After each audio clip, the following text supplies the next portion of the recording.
Hey, what's going on, Guardians? My name is The Black Link, and today is Friday, January 17th, 2020.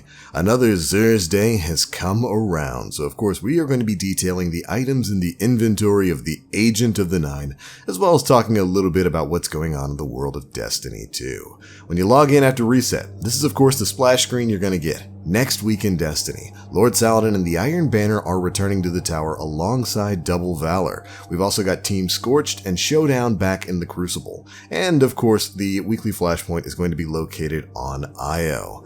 So very exciting, I know you love that stuff.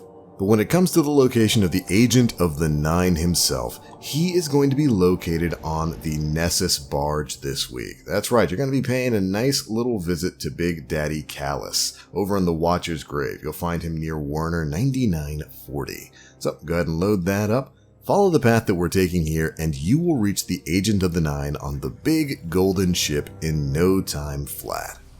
Now, of course, in addition to Xur going on right now, we've got also other crazy things happening in the world of Destiny 2. You've probably heard about the major puzzles going on in the corridors of time, tied to a quest that's given to you by Osiris. As of right now, 19 of the codes tied to that quest that give you lore drops have been discovered, as well as one new special secret emblem. But the bigger secret behind all of that has not yet been solved. But we will be keeping you up to date with all of that.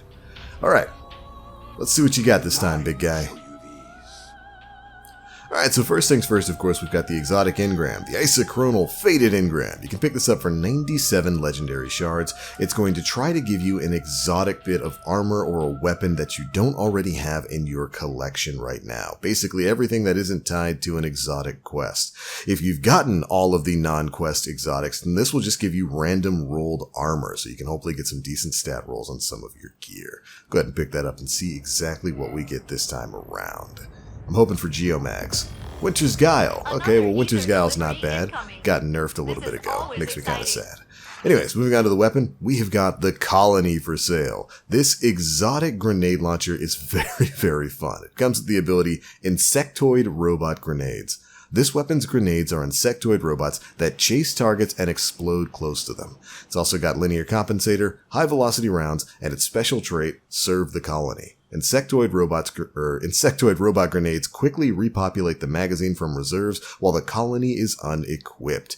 Then we've got composite stock, so it's basically just an enhanced version of like auto-loading holster.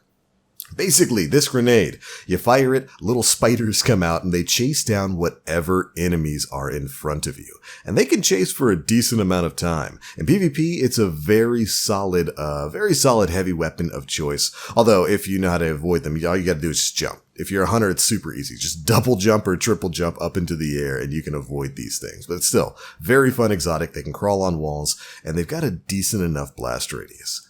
You can pick that up for 29 legendary shards. Alright, for the armor, first up for Titans, we have got the Mask of the Quiet One. This is a very spooky helmet. It comes with the ability Dreaded Visage. Grants ability energy when you're damaged. When critically wounded, regain maximum health on kills. It's not a bad exotic at all. Although, it does kind of have a hard time fitting into a world where One-Eyed Mask exists. This is like a lesser version of that exotic, but still, being able to get that ability energy whenever you take damage and then regain your health to maximum when you're critically wounded definitely has a purpose there in the game.